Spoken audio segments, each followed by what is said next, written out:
శ్రద్ధాంజలి ఘటిస్తూ వారు పత్రికా రంగంలో చాలా పెను మార్పులకు శ్రీకారం చూపెట్టినటువంటి శ్రీకారం చుట్టినటువంటి గొప్ప వ్యక్తి. అదేవిధంగా సినిమా రంగంలో రామోజీ ఫిల్మ్ సిటీని అత్యద్భుతంగా తీర్చిదిద్ది ప్రపంచంలోనే ఒక ప్రసిద్ధి గాంచే విధంగా చేసిన సృష్టికర్త. వారి యొక్క ఆత్మకు శాంతి కలగాలని భగవంతుడు ప్రార్థిస్తూ వారి కుటుంబ సభ్యులకు కూడా సానుభూతి తెలంగాణ ప్రదేశ్ కాంగ్రెస్ కమిటీ తరపున తెలుపుతాం. ఇక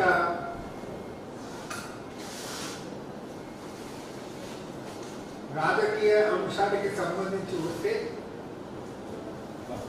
ఈరోజు దేశవ్యాప్తంగా మొన్న జరిగిన జనరల్ ఎలక్షన్స్లో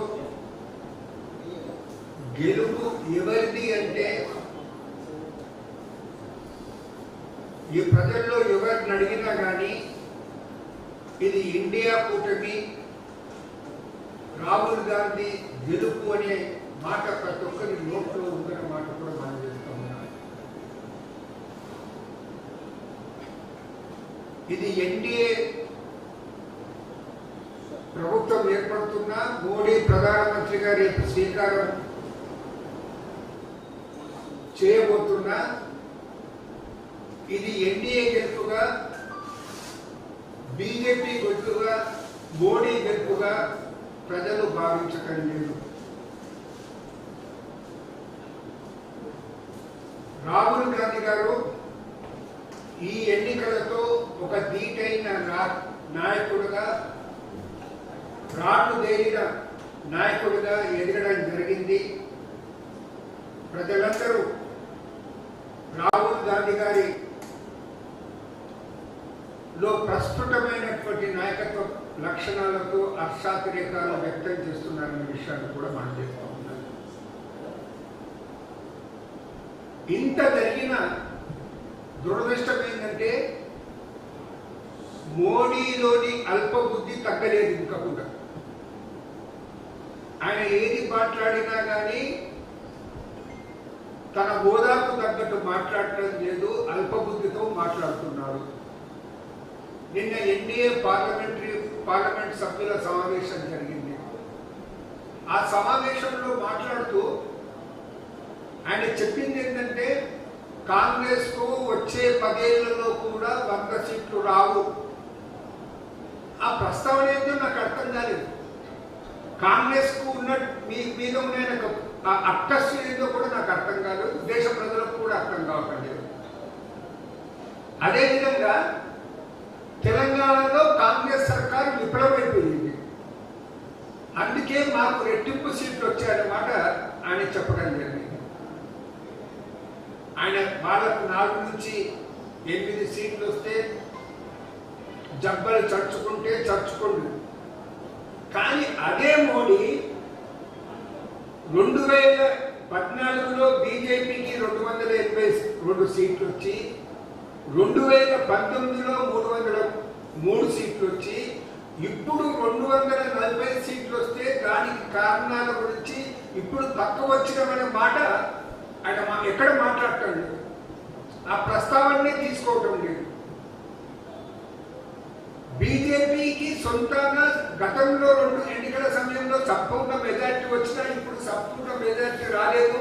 సంపూర్ణ మెజార్టీ 32 సీట్లు తక్కువ వచ్చినాయి. ఆ విషయం ప్రస్తావన ఎక్కడ చేయటం లేదు. అదేవిధంగా ఎన్డీఏ కూడా గతంలో 2014లో 336 సీట్లు వస్తే 19లో 353 సీట్లు వచ్చినవి. ఇప్పుడు అది 290కు తగ్గిపోయింది. ఆ విషయం కూడా ప్రస్తావన తీసుకురావాలి. ప్రతిపక్షాలకు వేలెత్తి చూపేటువంటి మోడీ తన వైపు ఆ వేలు తిప్పుకొని ఎందుకు చూస్తలేడనే ప్రశ్నిస్తా ఉన్నాను. యూపీ, మహారాష్ట్ర, బెంగాల్ బెంగాల్లో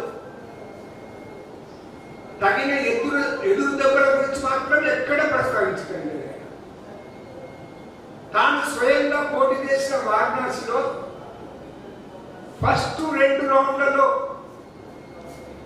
అంటే 2 రౌండ్ల లెక్కింపులో ఆయన వెనుకబడిన విషయం చెప్పటం లేదు. వారణాసిలో ఆయన 2014లో కాంటెస్ట్ చేసినప్పుడు మెజార్టీ ఆయనకు 371,784 వచ్చింది. 2014లో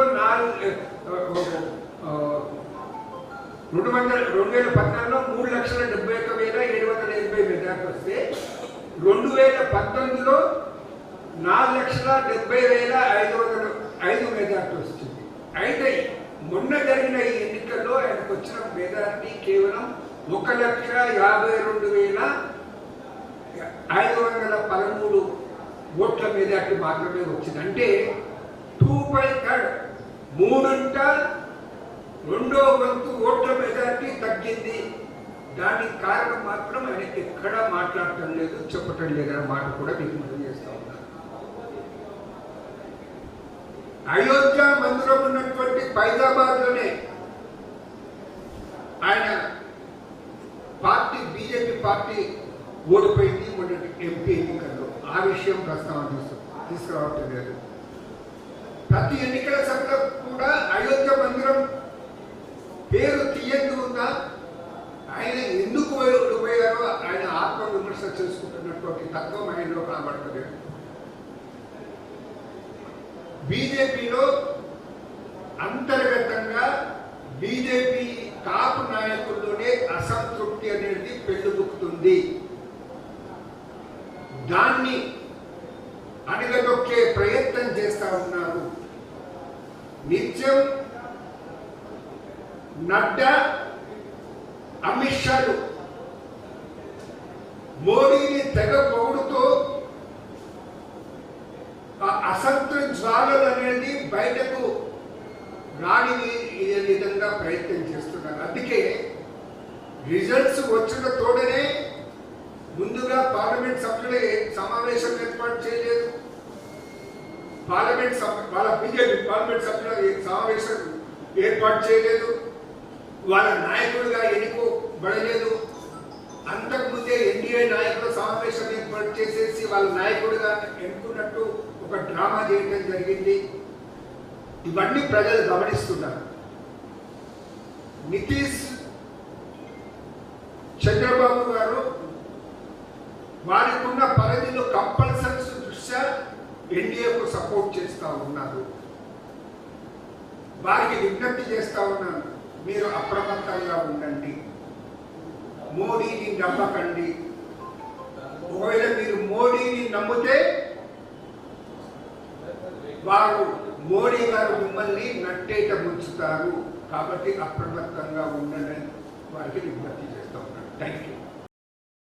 Like, share, subscribe.